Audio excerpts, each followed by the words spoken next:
अच्छा, हमारे पास जो टॉपिक है वो था कि हमारे पास नॉर्मली हमने देखा इंडिविजुअल सीरीज़ होती है, कोई नंबर गिवन होते हैं, ठीक है, उसमें से हमें मीन निकालना था।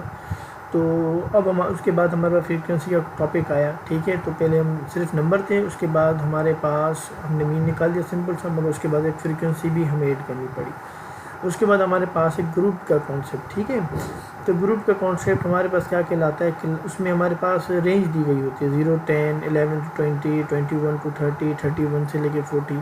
अब देखें, अगर स्टूडेंट हैं जिन्होंने मिसाल तो 1 से लेके 10 तक स्टूडेंट हैं जिन्होंने जो है वो किस कैटेगरीज में आ रहे हैं, ठीक है। 11 to 20 एक कैटेगरी बी कैटेगरी में आ रहे हैं, 21 से 30 स्टूडेंट सी कैटेगरी में आ रहे हैं, 31 to 48 जो है वो डी कैटेगरी में आ रहे हैं, और 41 to 50 किसी 55 एफ कैटेगरी में आ रहे हैं मिसाल, ओके। तो एक तो हमें पता चल रहा है कि जो है ये ग्रुप में बात हो रही है, ठीक है ना। एक ग्रुप जो है वो रिप्रेजेंट करेगा किसी न किसी फ्रीक्वेंसी और किसी न किसी चीज़ को, ठीक है। अब हमारा दो चीज़ें, यहाँ पर भी क्लास लिखा हुआ है, यहाँ पर भी क्लास लिखा हुआ है। अब सवाल ये है कि दो क्लासेस क्यों दी, ये भी ग्रुप बताए, ये भी ग्रुप बताए। अब फ़र्क यहाँ पर अगर थोड़ा देखिए मिसाल तो यहाँ से फ़र्क जो होगा, मिसाल जैसे यहाँ 10 है तो उसके बाद 11 से स्टार्ट हुआ है, मगर यहाँ पर 10 से स्टार्ट हुआ है, ठीक है।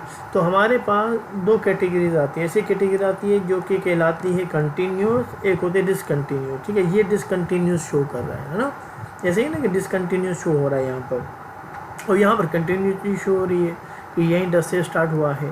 मिसाल तौर अगर मैं चाहता हूँ कि 21 वाला जो है वो स्टूडेंट जो है वो उसने मार्क लिए मिसाल 80 मार्क लिए, ठीक है। यहाँ समझो सी ग्रेड स्टूडेंट्स हैं, ठीक है, उनसे 21 से लेकर 30 तक जो स्टूडेंट्स हैं, ठीक है।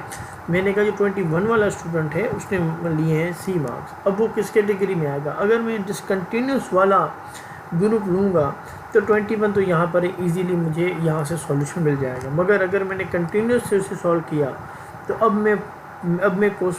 मैं जो उठाऊँगा मिसाल तो जब मैं कहूँगा 20, ठीक है, जब मैं कहूँगा 20 वाला स्टूडेंट है, ठीक है, 20 जो स्टूडेंट है हमारे पास रोल नंबर 1 से लेके 20 था, अभी जो 20 रोल नंबर है स्टूडेंट का वो जो है वो सी ग्रेड लिया हुआ है। तो अब हम फंस जाएंगे। तो यहाँ तो हमारे लिए ईजी है कि डिसकंटिन्यूस में ईजी लिखा हुआ है 20, ठीक है ना, मगर यहाँ पर 2 बार 20 लिखा हुआ है, ठीक है। अब यहाँ पर कन्फ्यूजन क्रिएट कर रहा है, ऐसी जहाँ पर कन्फ्यूजन क्रिएट हो रहा है कि 20 यहाँ पर भी आ रहा है, इस कैटेगरी में लिखूँ कि इस कैटेगरी में उसे फाइंड आउट करो, ठीक है ना। जो वैल्यू उसके लिए है ये तो मिसाल तो बी ग्रेड के लिए है, और ये पूरे का पूरा ग्रुप रिप्रेजेंट कर रहा है सी ग्रेड को। तो अब कौन सी कैटेगरीज में वो फॉल कर रहा है? तो अब इस कॉन्सेप्ट में हमारे पास एक ये आ जाता है कि जो हमारे पास ये जो आप देख रहे हैं ना, ये कंटिन्यूस में जो हमारे पास ये पोर्शन होता है जिसे हम अपर लिमिट कहते हैं, इसको हम एक्सक्लूड कर देते हैं। क्या कर देते हैं? एक्सक्लूड, निकाल देते हैं। उस वजह से क्या होता है, हमारे पास इजी हो जाएगा कि हम 20 वाले को कैप्चर कर लें, ऐसा ही है ना, ठीक है। तो इसी तरीके से हम 20 वाले को कैप्चर कर सकते हैं, हमारा डेटा यहाँ से निकाल देंगे। इसका मतलब कि फिर हमें ये कॉन्सेप्ट लगाना पड़ता है जब हम कंटिन्यूस से डेटा वो निकाल लें जो कि कन्फ्यूजिंग क्रिएट कर रहा है। मिसाल तौर 40 मुझे चाहिए था तो 40 यहाँ पर भी यहाँ पर भी है, तो मैं क्या करूँगा, अपर लिमिट को निकाल दूँगा, एक्सक्लूड करूँगा, तो जो मेरे पास अब डेटा आएगी वो आएगी लोअर लिमिट से, वहाँ पर 40 मुझे मिल जाएगा सिंपल सा। तो वहाँ पर वो उस तरीके से डेटा को मैं यूज़ कर लूँगा। मगर डिसकंटिन्यूस में तो बहुत ईजी है क्योंकि वो एक ही कैटेगरी के अंदर ही रहेगा, ठीक है। तो इस कॉन्सेप्ट को जो हम कहते हैं एक्सक्लूसिव टाइप ऑफ क्लास, ठीक है, ओके। और ये क्या कहलाती है? इंक्लूसिव, ठीक है, इंक्लूसिव टाइप ऑफ क्लास। तो एक तो कॉन्सेप्ट हमें ये समझ आ गया, ठीक है। और हमारे पास नॉर्मली फ्रीक्वेंसी लिखते हैं ना, नॉर्मली फ्रीक्वेंसी, मगर जब हम इनको लिखते हैं, ग्रुप की बात करते हैं, तो वहाँ वर्ड यूज होता है इंडिविजुअल सीरीज, इंडिविजुअल फ्रीक्वेंसी। पर वेल, नेक्स्ट टॉपिक हमारे पास है मेजर ऑफ सेंट्रल टेंडेंसी। उसमें से हमने पहले जो है वो टॉपिक कवर कर लिया है, जैसे मीन। अब होता क्या है, मेजर ऑफ सेंट्रल टेंडेंसी का मतलब होता है, मिसाल तो एक एलजी कंपनी है और एलजी कंपनी के जो मैनेजर होते हैं या सीईओज होते हैं वो मीटिंग अरेंज करते हैं, वो कहते हैं कि यार हम इन्वेस्टर चाहिए, और इन्वेस्टर को बताते हैं कि भाई जो है हमारे पास जो है 5 जो है हमारे पास जो है वो क्या कहते हैं फ्रेंचाइज़ हैं, जिसमें 3 पर जो है 4 पर हमें प्रॉफिट ही प्रॉफिट हो रहा है, मगर एक में लॉस हो रहा है। तो उस पोजीशन को देखते हुए इन्वेस्टर मोटिवेट होगा कि हाँ बिल्कुल सही कह रहे हैं, अगर 4 जगहों पे अगर उसे प्रॉफिट हो रहा है, एक पे लॉस हो रहा है, तो ये कंपनी जो है वो क्या जा रही है, प्रॉफिट पे जा रही है। पर अगर थोड़ा सा समझदार बंदा होगा बोलेगा कि सर प्रॉफिट तो जा रहा है मगर कितना प्रॉफिट जा रहा है आप मुझे नंबर सूरत में बताएं। तो उस सूरत में अगर वो नंबर में बता रहा है मिसाल तो कि 2 करोड़ जो है पहली ब्रांच है, फिर दूसरी ब्रांच है 4 करोड़, तीसरी ब्रांच ने 3 करोड़ कमाए हैं और पाँचवीं ने 1 करोड़ कमाया है, जो लॉस हमारा हो रहा है वो एक ब्रांच से हो रहा है और वो है 20 करोड़ का।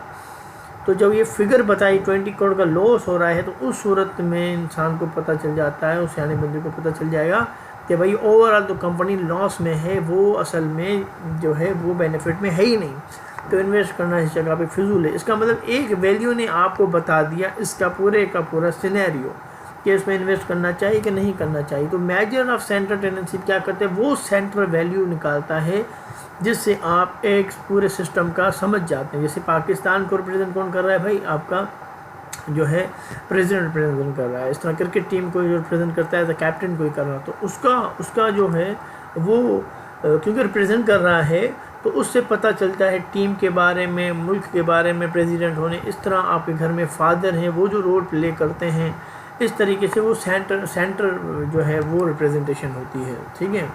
तो यहाँ पर भी मेजर ऑफ सेंट्रल टेंडेंसी किसी भी एक वैल्यू को वो उठाता है और वो ओवरऑल जो है बता रहा होता है, उसकी रिप्रेजेंटेट कर रहा होता है। तो हमारे पास 3 होते हैं, मीन, मीडियन और मोड होते हैं। तो मीन हमने यूज़ किया, ठीक है। अब हम मीडियन यूज़ करेंगे, ठीक है। तो हम मीडियन को यूज़ करते हैं। तो मीडियन क्या करता है, हमें मीडियन एक फार्मूला देता है, एम रिप्रेजेंट कर रहा है मीडियन को, ठीक है, और n+1 डिवाइड बाई 2 ये फार्मूला जो है वो हमने यूज़ करना है। तो हमें कोई भी सीरीज़ गिवन होगी, मिसाल तो इंडिविजुअल सीरीज़ हमें कोई गिवन है, कोई सीरीज़ गिवन है, जैसे 2, 1, 5, 8, 3, 7, 9, 11। तो सबसे पहले हम क्या करते हैं, इसको सीरीज़ करते हैं, मतलब इसको सॉर्टिंग करते हैं, सॉरी, ठीक है। तो सॉर्टिंग कर रहे हैं, तो हमने सॉर्टिंग कर दिया 1, 2, 3, 5, 7, 8, 9, 11, 15। तो पहले हमारी शर्त क्या होती है, उसको सॉर्टिंग कर रहे हो। सॉर्टिंग करने के बाद हमने देखा n कितने हमारे पास, अगर हम n गिनते हैं यहाँ पर n हमारे पास कितने हैं, तो n हमारे पास 1, 2, 3, 4, 5, 6, 7, 8, 9। तो हमें पता चला जो n है वो कौन सा नंबर है, 9 है। और 9 कौन सा फॉर्मेट में आता है, वो ओड वाले फॉर्मेट में आता है। तो ये मीडियन जो निकाल रहे हैं इंडिविजुअल सीरीज़ के लिए, वो असल में हम ओड के लिए निकाल रहे हैं, मतलब ओड डेटा के लिए निकाल रहे हैं, ठीक है। तो यहाँ से 3 चीज़ें पता चली, एक तो हमने मीडियन निकालना है, दूसरा ये इंडिविजुअल सीरीज़ है, तीसरा कि ये ऑड डेटा के लिए निकाला जा रहा है। अब उससे क्या होता है, फार्मूले में थोड़ा फ़र्क आ जाता है जब इवन और ऑड होगा। पहले ऑड को समझते हैं, बहुत आसान है। तो हमें पता चल गया, अब हम फार्मूले में लगाएंगे वैल्यू, ठीक है। n की जगह हम 9 लिख देंगे, 9+1 डिवाइड बाई 2 हो जाएगा 10, ठीक है, और डिवाइड बाई 2 करेंगे तो ये हो जाएगा 5। तो हमारे पास जो मीडियन की वैल्यू क्या है, 5, हम लिखेंगे 5th, ठीक है, इसे कर देंगे 5th। तो अब हम गिनेंगे कि ये जो हमें डेटा मिली थी, सॉर्टिंग जो हमने की थी, उस पर 5th पोजीशन पे कौन सा एलिमेंट है। तो पहला, दूसरा, तीसरा, चौथा और ये पाँचवें पे एलिमेंट जो है हमारा कौन सा है, वो 7 है। तो ये 7 हमारा क्या कहलाएगा बेटा, मीडियन कहलाएगा। क्या कहलाएगा, मीडियन कहलाएगा। सो सिंपल ना, ठीक है। तो इस तरीके से हमने ये फाइंड आउट कर लिया, ठीक है। तो ये हमें पता चल गया किसके लिए, ऑड के लिए। ये हमारे पास जो है वो हम कहेंगे ये हमें पता चल गया है ऑड के लिए। हम यहाँ ऑड लिख भी देते हैं जैसे आपको जहन में रहे कि ये डेटा आपको उस टाइप की है, ऑड डेटा के लिए निकालने के लिए, ठीक है, ओके। अब हम इवन के लिए क्या करेंगे, इवन के लिए अगर कोई डेटा निकल आती है तो देखते हैं। पहले हमें नंबर देखना है, तो ये नंबर कितने हैं, मिसाल 1, 2, 3, 4, 5, 6। तो ये जो हमें सीरीज़ है वो कौन सी मिली है, 6, ठीक है, नंबर 6 है, मतलब ये हमें पता चल गया कि इवन नंबर है। तो पहले हमें जब इवन नंबर हमें पहले पता चल जाता तो हमारे जहन में एक फार्मूला बैठ जाएगा, वेल। तो अब पहली शर्त हमारी क्या थी, कोई भी हमें जब सीरीज़ दी गई होगी हम इसे सॉर्टिंग करेंगे, ठीक है। तो 2, 5, 6, 8, 9, 15, तो हमने सॉर्टिंग कर ली। और हमारे पास n कितने हैं, n हमारे पास 6 है, ठीक है ना। ऐसे ही नंबर कितने हमारे पास, 6 नंबर गिवन है हमारे पास। फार्मूला हम लगाएंगे अभी, तो 6+1 क्या हो जाएंगे, 7 डिवाइड बाई 2 हो जाएंगे 3.5।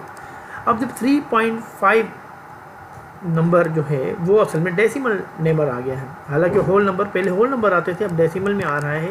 अब वो हमें थोड़ा कंफ्यूजिंग कर रहा है, तो कौन सा नंबर हम यहाँ से पिक करें। तो हमने देखा 1 मिल गया, 2 मिल गया, 3 है, पर 3.5 नहीं यहाँ पर कोई है ना, जहाँ पर 4 आ जाएगा, फिर 5 आ जाएगा, फिर 6 आ जाएगा, मगर 3.5 नहीं आएगा। उस सूरत में हम क्या करेंगे, वो 2 नंबर जिनके बिटवीन 3.5 आ रहा है, हम उन दो नंबर को लेंगे। मिसाल क्या, 1 2 3 और 3.5, इन दोनों के नंबर ये बिटवीन लाई कर रहा है ना, ठीक है ना, 3 और 3.5। तो ये दो नंबर जो हैं हमारे पास वो पिक किए जाएंगे। अब क्या किए जाएंगे, अगर हमारे पास 2.5 होता हम क्या करते, 2.5 होता तो 1 को छोड़ देते, और ये 2 और ये 3, तो ये दोनों नंबर को बिटवीन था, ठीक है ना, ऐसा ही है ना, तो इन दोनों नंबर के बिटवीन रहेगा। तो अब हमारे पास 3.5 है, तो 3.5 किसके बिटवीन है भाई, वो बिटवीन है 1 2 3 और 4, इन दोनों के बिटवीन है। तो अब इन दोनों के बिटवीन के लिए क्या हो जाएगा, तो मैं करूँगा एक और फार्मूला, जो असल में इसका मिड निकालना है बेसिकली। तो हम क्या करेंगे, इसका एवरेज निकालेंगे, डायरेक्टली कहूँ एवरेज निकालेंगे, तो 6 + 8 डिवाइड बाई 2, तो जो जवाब आएगा वो 7 आ जाएगा, ठीक है। इससे हमें पता चल गया कि जवाब हमारे पास दोनों तरफ से जो है वो जो है क्या कहते हैं, इसका मीडियन निकाल देगा, ठीक है ना। तो अब हमें ये समझ आ गया कि इवन के लिए हमें किस तरह यूज़ करना है फार्मूले को, और इवन के लिए हमें किस तरह फार्मूले को यूज़ करना है। अब ये तो हमारे पास था किसके लिए, इंडिविजुअल सीरीज़ के लिए, ठीक है। अब हमारे पास दो और कॉन्सेप्ट आते हैं, ग्रुप और अनग्रुप, ठीक है। आपको पता है ना, हम इंडिविजुअल सीरीज़ होती है हमारे पास, एक सीरीज़ गिवन होती है, और दूसरा ग्रुप डेटा होती है और अनग्रुप डेटा होता है। तो हम उसके लिए क्या करेंगे, अब फॉर अनग्रुप फ्रीक्वेंसी डोमेन के लिए हम क्या करेंगे, फार्मूला यूज़ करेंगे, ठीक है। और ये फार्मूला हमारे अब दो हो जाएंगे, एक फार्मूला हमारे पास जो पहले था, और दूसरा फार्मूला जो एन के लिए है, अब वो बनाए सम ऑफ फ्रीक्वेंसी, ठीक है। क्या हो जाएगा, सम ऑफ फ्रीक्वेंसी हो जाएगा बस। अब हमें जो डेटा गिवन होगी तो उसमें तो फ्रीक्वेंसी भी गिवन होगी, ठीक है। एक्स मिल गया हमें और फ्रीक्वेंसी मिल गई हमें। अब हमारे पास क्या करना है, यहाँ पर हमें देखना है लेस देन क्यूमुलेटिव फ्रीक्वेंसी। अब क्यूमुलेटिव का मतलब क्या होता है, क्यूमुलेटिव का मतलब होता है प्लस करना, ठीक है। तो आपको लेस देन क्यूमुलेटिव फ्रीक्वेंसी हमने पहले टॉपिक किया था, तो हमने क्या किया था, 2 एज इट इज लिखेंगे, जो एज इट इज 2 है, और ये 2 क्या कर लेंगे, इस वाले से प्लस कर देंगे इसके साथ, तो हो जाएगा 8, हमने 8 लिख दिया। फिर 8 को प्लस करेंगे 3, तो हो जाएगा 11।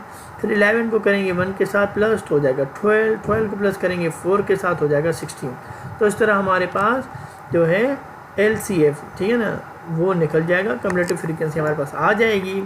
अब हम क्या करेंगे, हमारे पास एक और फार्मूला है जो अभी हमने कवर नहीं, अब हमने क्लियर नहीं किया, वो था n = सम ऑफ f। तो सम ऑफ f करेंगे कैसे, 2 + 6 + 3 + 1 + 4 करेंगे, तो हमारे पास क्या हो जाएगा, 16 आंसर आ जाएगा, ठीक है। तो अब हमें जो n भी मिल चुका, और अब हम n को इस फार्मूले के अंदर रखेंगे, तो अब हम रखते हैं इसको अंदर, ठीक है। तो 16 + 1 हो जाएगा 17, 17/2 हो जाएगा 8.5। अब ये आंसर है 8.5। अब 8.5 जो है हम ढूंढेंगे लेस देन क्यूमुलेटिव फ्रीक्वेंसी में, वो हो गया 11। अब 11 कैसे होगा, हम देखेंगे 8.5 जो है उससे ज़्यादा से ज़्यादा बड़ा कौन सा एलिमेंट है, ठीक है। अब हम क्या देखेंगे, हम ये नहीं देखेंगे किसके बराबर है, हम ये नहीं देखेंगे 8 के का बराबर है, हम देखेंगे 8.5 जो है उससे बड़ा कौन सा एलिमेंट है, ठीक है ना। तो 8 के बाद हमें 11 मिलता है वो एलिमेंट, ठीक है। अब जब 11 मिलेगा तो हम 11 के साथ देखेंगे x की वैल्यू कौन सी है, x की वैल्यू हमारे पास है यहाँ पर 6, कौन सी है, 6। तो इस 6 को जो है वो कंसीडर किया जाएगा मीडियन, ठीक है। अब ये जो 6 है बेसिकली वो रिप्रेजेंट करेगा इस मीडियन वैल्यू को, ठीक है बेटा। तो यहाँ पर हमारे पास पता चला कि अनग्रुप फ्रीक्वेंसी के लिए हमें जो है फार्मूला कैसे यूज़ करना है, और अगर हमारे पास वैल्यू आ जाती है, जैसे यहाँ पर 8.5 आ गई, तो हमें कौन सा उससे बड़ा देखने के बाद हमें x की वैल्यू जो मिलेगी वो असल में मीडियन कहलाएगी, ठीक है। तो यहाँ पर हमें यहाँ तक उम्मीद करता हूँ आपको समझ आ गया हो। नेक्स्ट टॉपिक हमारे पास है जो हम दोबारा कर रहे हैं, 1 मिनट, ग्रुप डेटा के लिए, ठीक है बेटा। तो ग्रुप डेटा के लिए हमने अनग्रुप को फाइंड किया, अब हम ग्रुप डेटा को फाइंड आउट करेंगे। फार्मूला हमारे पास वही है। अब हमारे पास क्या है, क्लास, ठीक है, फ्रीक्वेंसी हमारे पास है, ठीक है बेटा, और less than frequency cumulative frequency हमें निकालनी है, वो हम इजीली निकाल लेंगे उम्मीद करता हूँ। अब n हमारे पास क्या है, हमारे पास n है कि 2 4 3 + 1 को प्लस कर देंगे तो हमें क्या मिल जाएगा, n मिल जाएगा। फार्मूले में ग्रुप डेटा के लिए अब हमारे पास n+1 नहीं है, यहाँ पर n डिवाइड बाय क्या है, 2 है। ये हमें अब ध्यान रखना है, ये फार्मूला था हमारे पास ग्रुप डेटा के लिए, वो n+1 नहीं है, वो है n डिवाइड बाय 2, ठीक, सिंपल। तो अब हमने क्या कर दिया, 10 डिवाइड बाई 2 कर दिया, तो वो हो जाएगा 5। ओके, अब जो 5 है वो हम चेक करेंगे कम्युलेटिव फ्रीक्वेंसी में। तो 5 से ज़्यादा कौन सा बड़ा है, तो 2 तो नहीं है, 6 ही है। तो यहाँ पर भी हमारे पास क्या है, 6 है। और 6 के पास कौन सा जो है, अब x की वैल्यू नहीं है। अब देखें ना, यहाँ पर क्या है, क्लास है। तो हम क्या करेंगे, क्लास की डेटा यहाँ पर लिखेंगे। ठीक है, हमने क्लास की डेटा लिख दी। उसके बाद हम एक और फार्मूला यूज़ करेंगे जिसका हमारे पास है, अब वो हमें देखना है। ठीक है, plus h upon f n minus C, ठीक है, और n divide by 2 minus C. ठीक है, अब ये हमारे पास फार्मूला है। इस फार्मूले को समझने की कोशिश करते हैं। इस फार्मूले को समझने के लिए हमारे पास बहुत इजी रहेगा, हम हर वैल्यू को जो है वो रिप्रेजेंट करेंगे। एच किसको रिप्रेजेंट कर रहा है, एफ किसको रिप्रेजेंट कर रहा है। ठीक है, तो हमारे पास 10 तो हमें पता है वो किस चीज़ को रिप्रेजेंट कर रहा है, वो एन को कर रहा है। तो हमारे पास जो यहाँ पर 10 है, ठीक है, ये जो 10 लिखा हुआ है, ठीक, ये एल जो है वो 10 को रिप्रेजेंट कर रहा है। एल मतलब यहाँ पर होता है लोअर लिमिट। तो लोअर लिमिट यहाँ पर कौन सी है, 10 है या 20 है, आप कहेंगे सर 10 है, तो ये लोअर लिमिट, ये एल जो रिप्रेजेंट कर रहा है लोअर लिमिट को कर रहा है। ठीक है, उसके बाद क्या निशानी है, उसके बाद प्लस है, ऐसा ही है ना, प्लस है ना। उसके बाद यहाँ पर है एच, क्या है, एच। ठीक है, और अगर एच आपको याद हो, एच हमारे पास है, हमने अगर याद किया हो कि क्लास हाइट, या हमने हाइट फाइंड करनी थी, या क्लास विड्थ, या हमने कहा था क्लास इंटरवल। तो ये जो एच है वो रिप्रेजेंट कर रहा है क्लास हाइट को। तो उसका फार्मूला हमारे पास क्या था, हमारे पास फार्मूला ये था कि अपर लिमिट को माइनस करो लोअर लिमिट के साथ, डिवाइड बाय कर दो 2 के साथ। ये सही था ना, नहीं डिवाइड बाय 2 नहीं था। तो इस फार्मूले में अगर हमें याद हो कि हमने क्लास हाइट बोला था या विड्थ इंटरवल, तो वो क्या है, लोअर लिमिट और upper limit divide minus by lower limit. ठीक है, तो यहाँ पर जो ये एच है, ये जो एच है वो रिप्रेजेंट कर रहा है इसी चीज़ को ना। तो हमारे पास upper limit minus by lower limit, तो जवाब क्या आएगा, 10 आएगा, ऐसे ही होगा ना। तो हमने यहाँ लिख दिया 10। ठीक है, और तो उसके बाद हमने क्या किया, ठीक है, तो उसके बाद हमारे पास डिवाइड बाय एफ लिखा हुआ है ना। तो ये एफ क्या है, अब एफ देखेंगे यहाँ पर फ्रीक्वेंसी कौन सी गिवन है, यहाँ पर इसको जो फ्रीक्वेंसी गिवन है वो लिखेंगे, ये नहीं लिखेंगे टोटल वाली, ये लिखेंगे जो फ्रीक्वेंसी उसको गिवन है ना यहाँ पर।